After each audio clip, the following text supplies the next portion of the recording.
A1 nöqtəsində. Yaxşı, bunlar nə deməkdir? Belə şeyləri edəcəksiniz. Deməli, müstəvi üzərində bir fiquru təsvir eləyəndə o fiquru biraz əyri çəkəcəksiniz.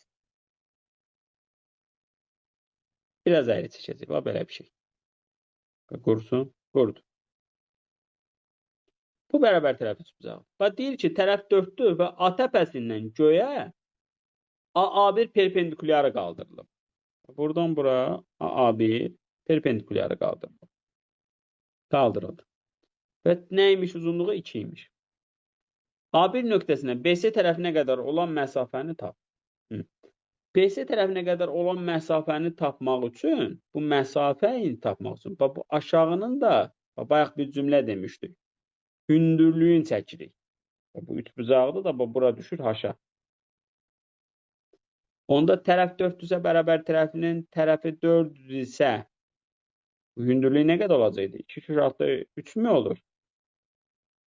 Bura 90'dır. Onda bitdi də yenə. Nə edəcəksiniz? Bura nə edəcəksiniz?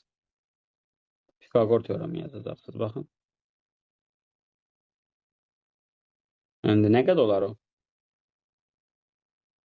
4 12 nə qədər eləyər? 16, 16'dan nə çıxar 4?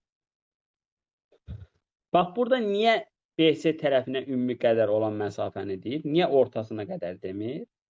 Çünki bu BC tərəfinə qədər olan məsafə, bax, yenə də bu BC, bu BAC-ni siz bir fiqur kimi düşünün.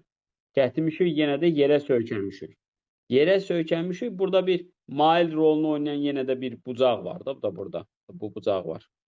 Bu bucağın tapmaq üçün həmin tərəfə deyirdim nə çəkin? Hündürlük. Baxın, həmin tərəfə hündürlük çəkdim. Başa düşdünüz?